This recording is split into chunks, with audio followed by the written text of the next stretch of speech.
entrevista que vale la pena analizar desde la óptica de la misma profundidad del gobierno cubano. Entre mitos, verdades y mentiras, Cuba sigue siendo un punto de interés para el mundo entero. Para algunos, déjenme comentarles que es la inspiración de esa ideología, de esa lucha social. Ejemplo de ello podemos mencionar a Ecuador, a Bolivia, el propio Argentina en su momento y Venezuela, que aún continúa haciendo similitud al mismo formato de Cuba. Pero para otros Cuba no es otra cosa más que una dictadura disfrazada de democracia. No podemos aceptar las opiniones de los cubanos porque los propios cubanos que residen en Florida les hacen llamar traidores a estos disidentes, a pesar de que maneja una postura bien clara del régimen que se vive hoy en día en esta isla. Y aunque nosotros aceptamos que el movimiento que se gestó en 1959, donde da apertura a esta nueva forma de gobierno, tuvo sus razones y sus lógicas, eso nadie lo va a minimizar. El propio régimen autoritario y dictatorial de Fulgencio Batista,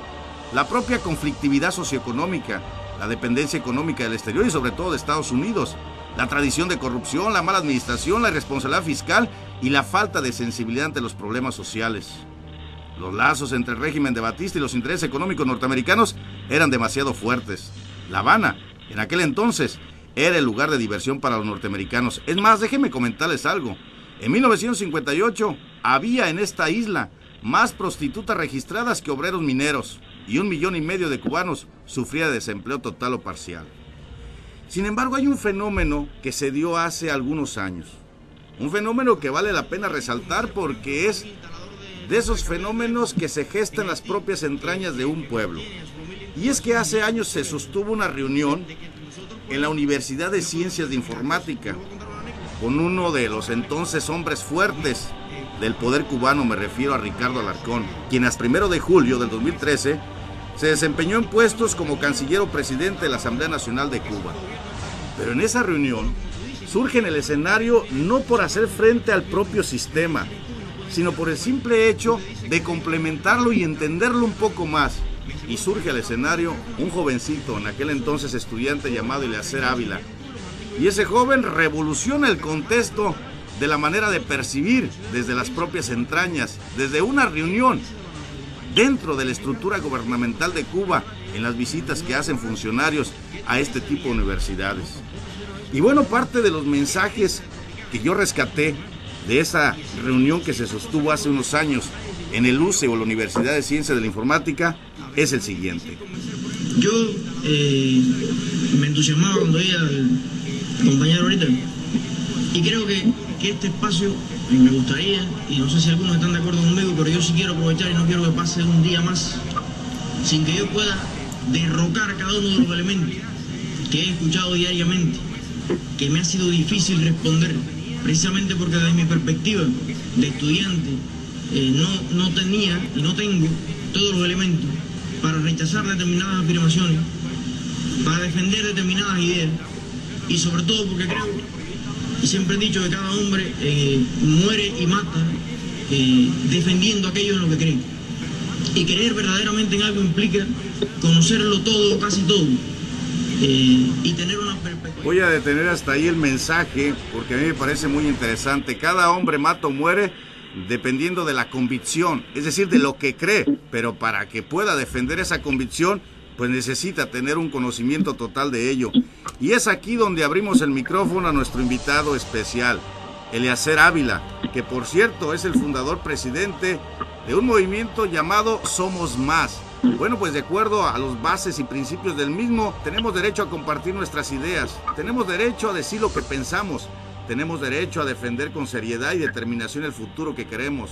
Somos Más se funda como un movimiento que convoca a todos los cubanos que deseen participar en esta aventura hermosa y difícil de ayudar a construir un país moderno, próspero y libre. La pregunta sería, ¿realmente se les va a permitir a estos cubanos que en su momento y desde su óptica pues no comparten la dirección que ha asumido este gobierno que pareciera que no es la representación de todos los cubanos? Señores, vía telefónica, Eliezer Ávila. ¿Qué tal, Eliezer? ¿Cómo te va? Te saluda Raúl Ventura. Hola, ¿qué tal? Muchísimo gusto escucharte desde acá de La Habana, lluviosa por estos días. Pues un placer, Eliezer. Oye, vamos a partir por lo más fundamental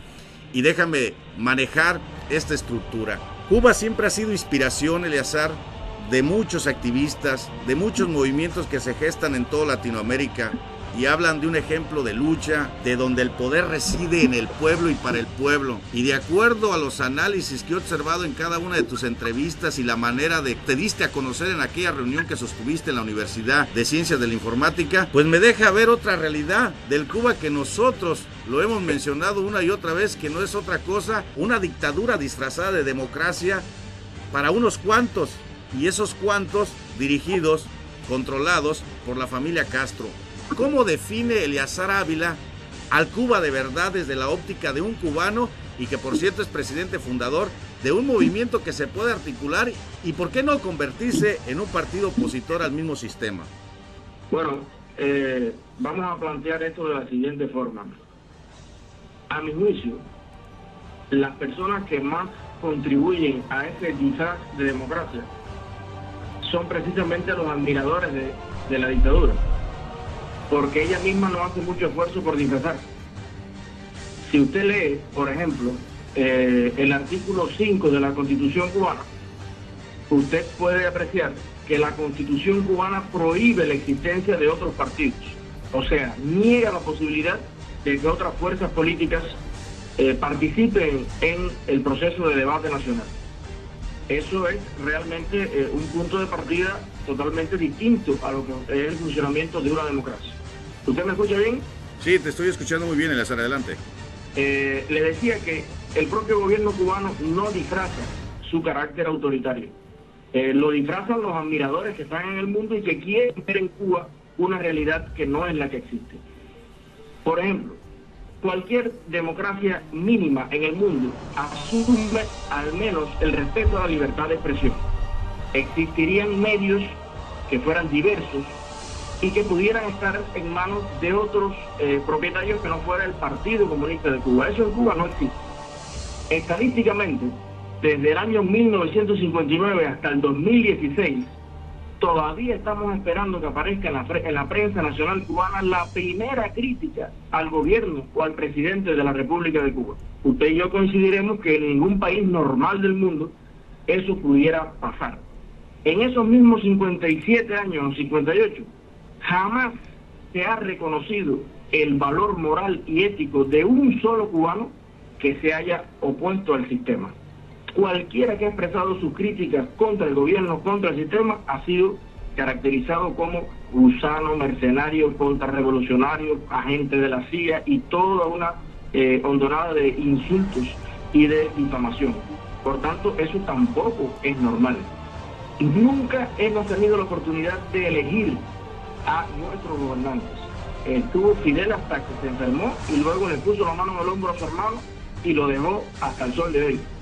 Entonces, aparte de cualquier logro social o conquista social muy discutible que podamos tener en cuenta, hay una realidad. Cuba está dirigida hace más de medio siglo por una familia que realmente ignora cómo es la forma de vida del resto de los cubanos, porque realmente todos sus hijos, todos sus nietos nacieron bajo otras condiciones, y hemos visto con rubor cómo, por ejemplo, los hijos de Fidel pueden hacer viajes en yates por el mundo, vacaciones opulentas que muchos millonarios no se pueden permitir, mientras en Cuba el salario promedio sigue siendo de $20, con un precio de los alimentos increíblemente alto que la sociedad en general no se los puede pagar. Entonces, evidentemente, no estamos hablando de un país democrático, ni mucho menos. Lo que pasa es que tenemos un montón de fanáticos en el mundo que quisieron ver en Cuba esa tercera vía, esa, lucha anticapitalista y una serie de cosas que se convirtió al final en algo más perverso que las propias capitalismos que había en el mundo, porque es un capitalismo de Estado, monopolizado, centralizado, pero estos activistas, al estilo Greenpeace del comunismo, no se quieren dar por vencidos y siguen apoyando el sistema cubano y retrasando el desarrollo de Cuba. Déjame entonces partir por una pregunta, Eleazar. Ratificaste que el propio artículo 5 de la Constitución cubana prohíbe la existencia de otros partidos políticos y que no existen medios de crítica, porque en los últimos 58 años desde que se gestó este gobierno difícilmente se puede criticar al responsable de gobierno en turno. ¿Cómo entonces esperar que se proyecte un movimiento como el que tú promueves, donde eres presidente fundador, llamado Somos Más,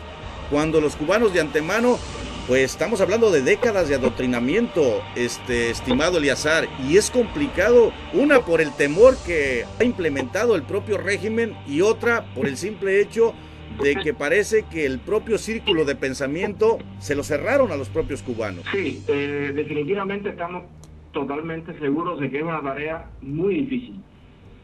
Una tarea que para algunos que nos consideran hasta estamos un poco locos,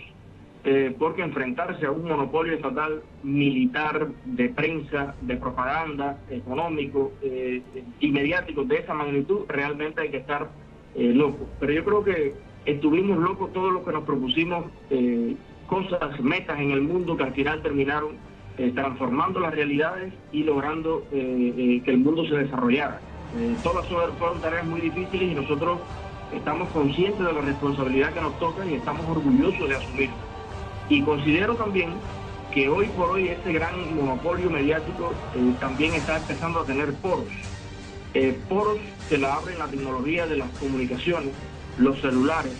la ínfima pero presente entrada del Internet a Cuba, que todavía no es masiva como nosotros quisiéramos, pero que ya empieza a ofrecer una alternativa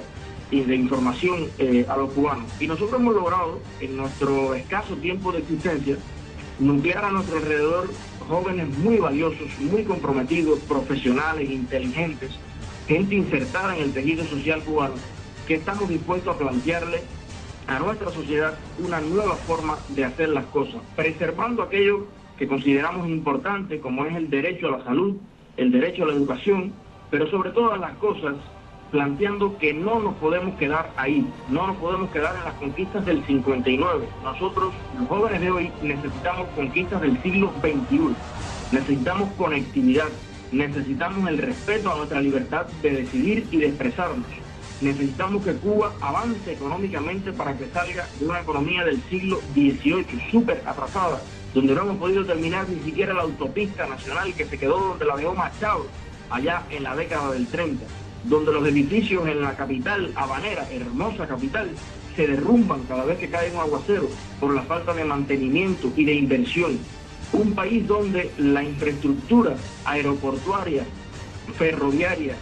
aérea, realmente es algo decepcionante, que no permite las bases para que el comercio, para que los emprendedores, para que las nuevas empresas puedan realmente surgir con fuerza y ser competitivas, tanto a nivel global como en el área, en un área latinoamericana que cada vez es más competitiva, se desarrolla más y adopta las formas globales de ese desarrollo que están basadas precisamente en la capacidad de los ciudadanos para innovar, para crear, para insertarse en el motor que va a proporcionar mejores condiciones para el futuro. Y los cubanos, si estamos planteando que estamos mejor educados, que somos más saludables, que estamos preparados para asumir esos retos, no podemos seguir desconectados de la realidad económica, política y social mundial como lo estamos en este momento. Si bien todos sabemos, como turistas, a mí me tocó visitar Cuba en un intercambio que realizó con la Universidad de Guadalajara y estuve en la Universidad Mater ahí en La Habana.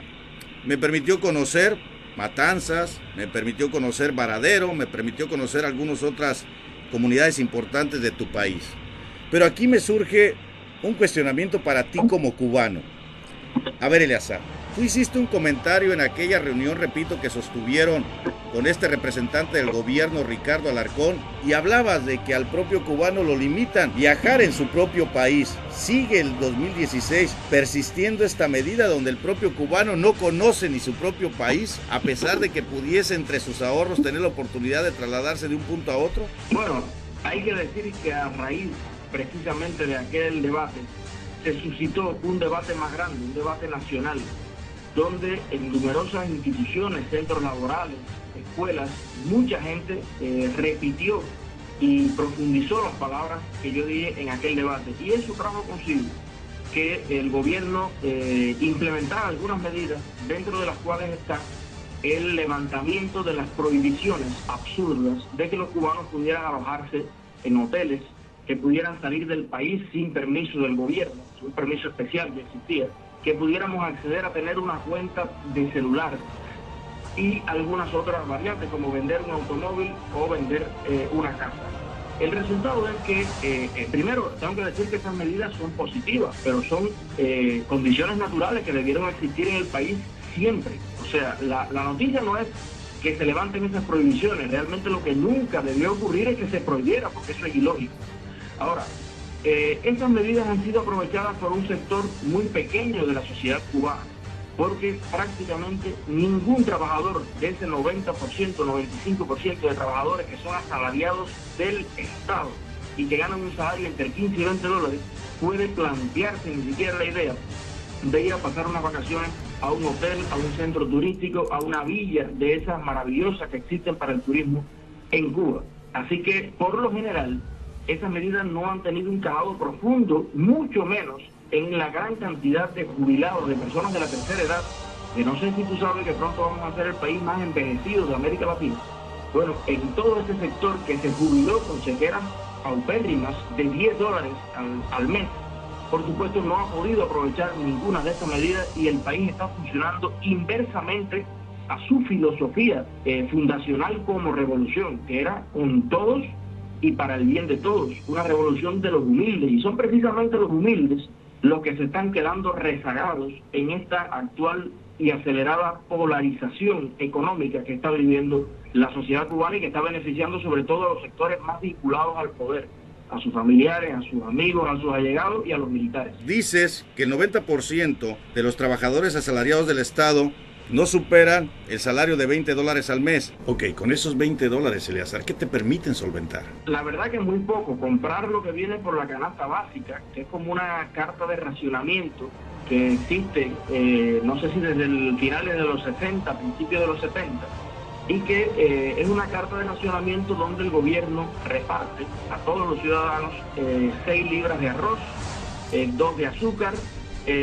media libra de frijol, media libra de aceite, 2 cajas de fósforo, un mes sí y un mes no, y creo que como 4 o 5 onzas de café mezclado con chicha. Hasta ahí las clases. Esos son lo que le llaman aquí los mandados por Fidel a cada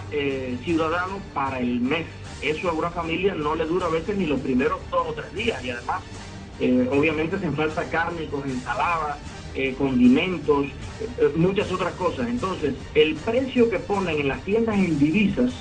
que fueron creadas al principio para la gente que recibía remesas, pero que fueron quedándose como única alternativa para comprar los bienes de consumo, están inflados en más de un 250, un 300% por encima del precio normal. Para ponerte un ejemplo,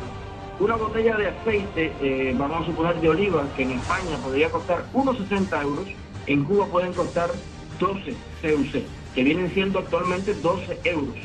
Y así con todo, un ventilador, un par de zapatos, un par de medias, un pantalón, a un cubano le cuesta 10 veces más que a un latinoamericano, un europeo o a un norteamericano. Por tanto, deja de tener sentido esa canasta básica insuficiente, y los cubanos estamos sometidos a una economía donde el salario no nos permite sufragar ni siquiera el 5% de lo que consumimos. Esto obliga a la existencia de un mercado negro generalizado, nacional, que se nutre de lo que la gente puede robarse, porque es así, de los centros de trabajo. El que trabaja aquí es más importante hacerse almacenero que hacerse ingeniero o científico. La gente persigue los trabajos que donde tiene que trabajar con recursos, ya sea desde llaves de agua, tubos, lo que se pueda robar, una lámpara, comida, lo que sea, para llevársela de su trabajo y venderla por la calle y completar aquello que necesita para que su familia pueda comer, lo cual implica que el país hoy no puede enfrentar obras de infraestructura, no puede enfrentar de hacer grandes edificios, ni mucho menos porque la gente se lleva el cemento, se lleva la cabilla, se lleva la arena, y al final es un problema de seguridad. Lo que construiste hoy, el mes que viene se puede caer. Entonces, en esa situación es en la que estamos, y sobre todo, bajo esas condiciones, la juventud sobre todo, que no ve esperanzas de un cambio, estamos afrontando una ola migratoria solamente con los precedentes del Mariel y con los precedentes de Boca Camarioca y todos aquellos eventos trágicos en la historia de la migración cubana. Hoy se están yendo de Cuba en masa la gente. En mis visitas que realicé a tu país, yo observaba una división totalmente tangible. Me criticaron en su momento y yo describía las clases sociales en Cuba, los privilegiados los que pertenecen al partido único de este país, que gozan de todos los privilegios en aquel entonces para desplazarse de un punto a otro, y bueno, pues todas las regalías de turismo que existen en tu nación. A estas alturas del 2016, Cuba sigue estando controlada por esa cúpula que es la clase privilegiada, que son todos y cada uno de los que pertenecen por designación a este partido único de tu país, Eliezer. Sí, sigue controlada absolutamente por este partido único, que controla todo, controla la economía, controla la prensa, controla la educación, controla la salud, controla la producción, controla todos los sectores de la sociedad y ejerce ese control sobre una fuerza militar que es la llamada seguridad del Estado, pero que no es la seguridad del Estado, es la seguridad del gobierno y sus familias, porque el Estado somos todos. Y a través de estos instrumentos de presión, de amenaza, de coerción, de encarcelamiento también y de detenciones arbitrarias y de muchas otras violaciones a los derechos humanos, mantienen el miedo por un lado y la represión por otro constante, que es lo que sostiene realmente las bases del sistema. Aunque la propaganda, hay que decir que la propaganda cubana merece un premio Nobel,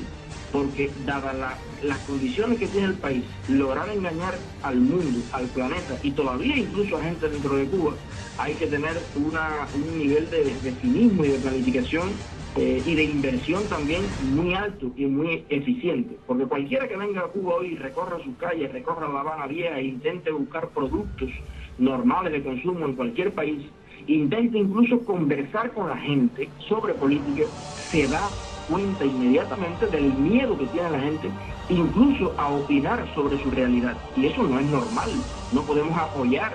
un país donde la gente no se puede expresar como debiera hacerlo para transformar su propia realidad. Entonces, hoy por hoy, respondiendo a tu pregunta, ese control sigue estando intacto, incluso después de las relaciones con los Estados Unidos. Toda esta farsa, y que muchos activistas y muchos líderes de gobierno presumen del Cuba social, el Cuba comunista, donde un grupo de personas que asumen la responsabilidad de un partido y demuestran la vinculación de la democracia, porque según ellos el poder reside en el pueblo y para el pueblo, ¿es la peor farsa que puede existir en tu país? Absolutamente, y de hecho hay que decir que esa es una de las grandes, no solo mentiras, sino paradojas, porque si el poder radica en el pueblo, ¿cómo es posible que ese pueblo no pueda ni siquiera decir claramente cuál es su tendencia política, que no pueda tener acceso a los medios, que no pueda organizarse y fundar asociaciones en su propio beneficio, que no pueda fundar sindicatos independientes, que no pueda tener una voz, que no pueda conectarse a internet, que no pueda acceder a medios que no sean los del gobierno? Realmente es increíble que alguien se crea que el poder en Cuba radica en el pueblo, cuando precisamente el pueblo, si no eres del Partido Comunista, ni siquiera tienes derecho a conocer los graves actos de corrupción, los motivos de la decisión de los altos funcionarios, que solamente a puertas cerradas se lo comunican a los militantes del partido, que son solamente el 5.7% de la población cubana. El otro 94 y pico por ciento no tiene ningún tipo de derechos de primera generación en Cuba. Y entonces, ¿cuál es el perfil que esta sarta de delincuentes toma en cuenta para poder involucrarlos a este grupo privilegiado del 5.7%, que son los que pertenecen al partido y conforman lo que es la Asamblea Nacional? ¿Cuál es el perfil que entonces ellos buscan en los cubanos para adherirlos a este proyecto? Bueno, primeramente, personas que no se caractericen por tener un criterio propio, personas comunistas, personas manipulables y comprables, porque hay que decir que el Partido Comunista funciona con un sistema de premio y castigo. Castiga fuertemente a cualquier persona que critique, que cuestione, pero al mismo tiempo premia mucho a sus más fieles, a la gente que calla, a la gente que tiene ojos ciegos ante la realidad, con misiones al exterior,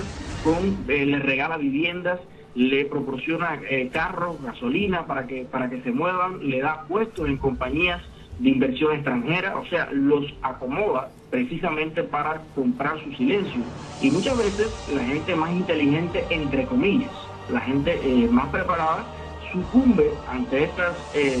fuertes tentaciones y se olvida de su familia, de su pueblo, de su cuadra, que pueden estar viviendo en condiciones realmente muy difíciles. Pero lo que está pasando es realmente eso, pero hace 50 años, entonces han tejido una red de complicidad realmente abarcadora, que llega a todos los espacios. Si tienes todos esos limitantes, esa opresión que sigue predominando en esta oligarquía de poder, en esta dictadura disfrazada de democracia,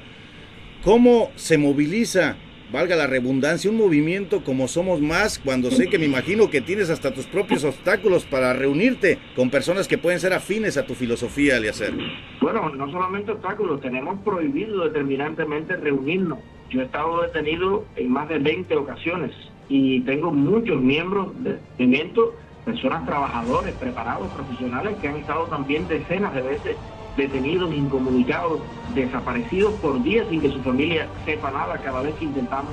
reunirnos. Te decía que las condiciones son muy difíciles,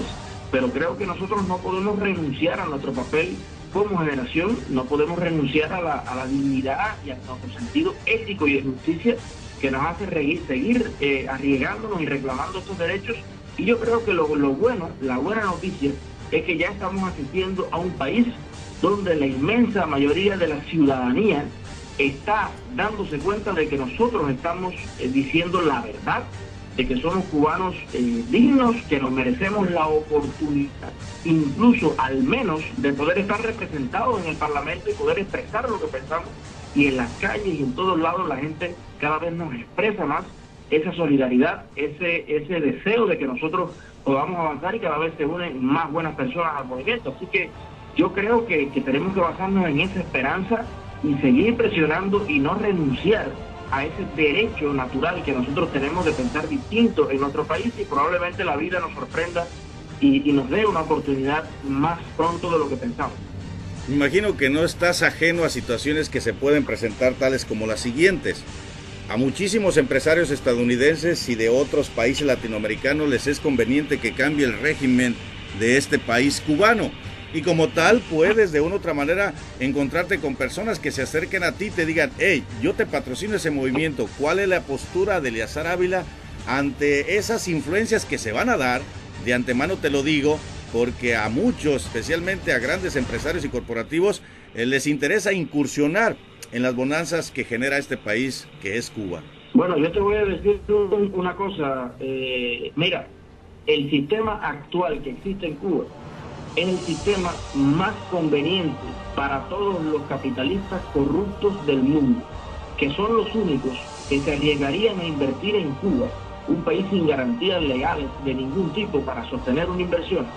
un país donde la ley de inversión extranjera establece que el gobierno puede expropiar cualquier inversión extranjera en función del interés público. ¿Qué cosa es el interés público? El que se arriesgue a invertir en esas condiciones muchas veces son personas que precisamente están buscando lavar dinero, establecer vínculos personales, familiares, con personas allegadas al poder en Cuba y de mucha influencia, y beneficiarse del dinero negro muchas veces en ese sentido, porque Cuba es un país que no tiene la capacidad ciudadana, la capacidad de prensa, la capacidad libre de cuestionar ninguna de esas inversiones. Así que yo creo que la llegada de la democracia a Cuba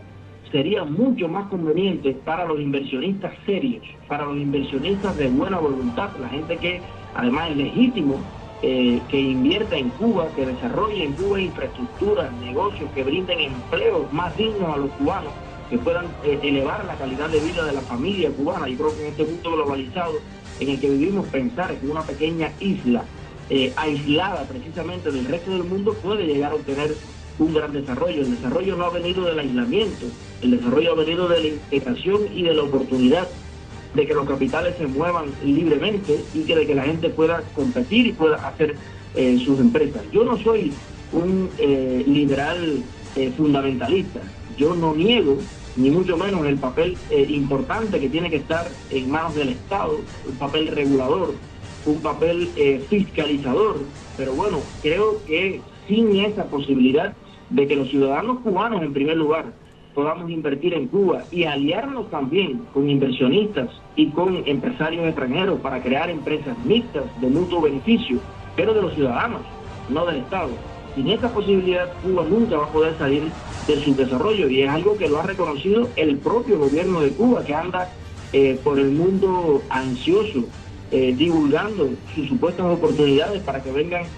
los inversionistas extranjeros, pero las condiciones en las que ellos plantean que vengan son condiciones donde realmente vienen a explotar a los cubanos, porque ni siquiera pueden pagarle directamente. Le pagan el 90% del salario al gobierno, precisamente, que es un intermediario que extorsiona al trabajador, y el gobierno le paga una ínfima cantidad al trabajador en Cuba, que no puede entonces elevar la calidad de vida suficientemente de su familia y hacer un buen trabajo. Así que en esas condiciones yo creo que estamos mucho peor que si estuviéramos en unas condiciones de libertad, de democracia, donde todos pudiéramos armar un sistema de beneficio para los cubanos y no solamente para una élite de gobierno. ¿Qué le dirías a aquellos defensores de esta forma de gobierno, activistas, luchadores sociales, símbolos de izquierda, que asumen que Cuba es un ejemplo a seguir y que rescatan de ellos la educación, que rescatan de ellos la salud?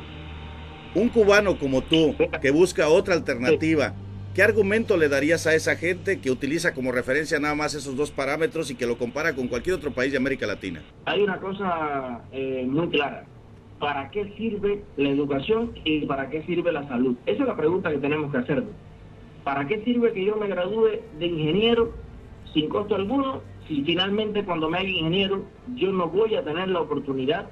de crear, de tener mi propio proyecto de vida, de inversión, de empresa, de negocio, y poder llevar adelante junto con muchos compañeros míos un proyecto de vida en el país? Yo te digo, yo me gradué con 30 en mi grupo de la Universidad de Ciencias Informáticas, y quedamos en Cuba ya menos de 10 en unos pocos años, tenemos 5 o 6. La mayoría de los profesionales que salen del sistema educacional cubano, su sueño realmente es ir a trabajar a los Estados Unidos, a Haití, a Perú, a cualquier otro país, porque realmente no tiene sentido que te gradúen para luego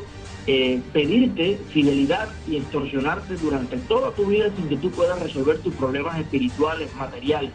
tus sueños, hacer realidad tus sueños. Entonces, yo creo que no deben conformarse con el hecho de que se les diga que en Cuba todos van a la escuela, todo eso, porque yo creo que eso es un proceso. Ir a la escuela es el primer paso de un proceso de vida. Luego necesitas un conjunto de leyes, de libertades, de garantías, de derechos para hacer realidad ese proyecto de vida que te propusiste cuando eras un niño, cuando eras un adolescente, cuando eras un joven. Y en el campo de la salud, hay que decir que aunque todavía Cuba mantiene una cobertura universal, cosa que yo creo que es buena y que yo mantendría, pero esa salud ha ido con un detrimento muy alto de su calidad. Por ponerte un ejemplo, yo que nací en una zona rural, es muy difícil movilizar a mis abuelos para ir a un hospital, y mi abuelo, que tiene 2 úlceras en el pie y tiene un tratamiento de angiología, requiere el tratamiento de angiología, en todo el municipio y en la provincia ahora no hay angiólogos. Los angiólogos están de misión en otros países. Entonces hay una carencia de especialistas crónica en los hospitales cubanos, donde mucha gente incluso está expensa a morir por falta de la atención especializada, porque no la encuentra. Y porque es tan difícil el transporte, los recursos para movilizarse, que muchos viejos nuestros prefieren quedarse en su casa, en los campos, y se le agudizan las enfermedades por tal de no ir a atenderse. Y además, si vas, puede ser que hoy esté cerrado el servicio porque no hay agua, mañana no hay material estéril, pasado el médico anda para Venezuela, después están fumigando por los mosquitos, o están cerrados porque están discutiendo un documento del partido. Eso también forma parte de la realidad y del funcionamiento de nuestro sistema de salud y de todos nuestros sistemas. Entonces, no podemos quedarnos con ver la parte de la realidad de los libros, de la propaganda. Hay que ir también al fondo de cómo se desarrollan las cosas, intercambiar con la familia cubana, recorrer las calles cubanas y intenten vivir esos activistas en Cuba con $20 al mes, que a ver, probablemente no puedan tomarse ni el agua, porque cuando se toman el agua, por el estado de salubridad que tienen, y tú lo sabes y se lo puedes preguntar a los turistas, tomar su vaso de agua en Cuba puede implicar ir al hospital directamente. Entonces, hay muchas ciudades que incluso el agua les llega una vez a la semana, una vez cada 15 días. Esos son los problemas que está afrontando la ciudadanía, y que desde Noruega o desde un grupo de solidaridad con Cuba en Australia, usted no se puede enterar de esos asuntos porque el gobierno y la embajada cubana no te los va a contar. Entonces le hacen mucho daño al pueblo de Cuba cuando hablan tanto sin conocer verdaderamente la situación de lo que está sucediendo. Déjame cerrar con dos preguntas más, Eleazar. ¿Qué significan para ti los Castro en Cuba? Bueno, son una parte ya imborrable de la historia moderna de nuestro país. Habría que ver en el futuro si se estudia en nuestras escuelas este periodo de gobierno de los Castro como un periodo en positivo, o precisamente como aquella experiencia que el país, en los cientos o miles de años que les quede como nación, nunca más deba volver a repetir. Eso, bueno, le tocará a los académicos estructurar ese legado. Lo cierto es que Cuba hoy es una nación bajo el gobierno de los Castro altamente empobrecida, desconectada del planeta, con unas fuertes limitaciones a los derechos humanos elementales, un país con un potencial, precisamente por la educación, por su cultura, por sus tradiciones, de ser uno de los países más exitosos, y que está hoy a la cola, al final, en economía, en crecimiento, en inversión, en infraestructura, en comunicaciones, y yo creo que eso es realmente algo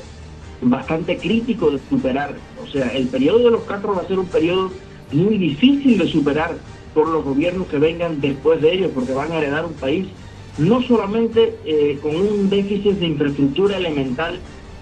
muy agudo, sino, sobre todas las cosas, un país donde la gente ha perdido la esperanza, donde la gente está decepcionado, donde la gente solamente piensa en emigrar, donde los valores éticos y el amor por el trabajo se han desvirtuado hasta puntos insospechables, donde incluso las investigaciones, lo académico, el deporte, todo eso ha ido mermando en los últimos años de una manera alarmante. Y por eso, de verdad, es una tarea muy linda, y ojalá yo pueda participar de ella humildemente en el puesto que me toque. Es una tarea hermosa, la reconstrucción de Cuba, pero también va a ser una tarea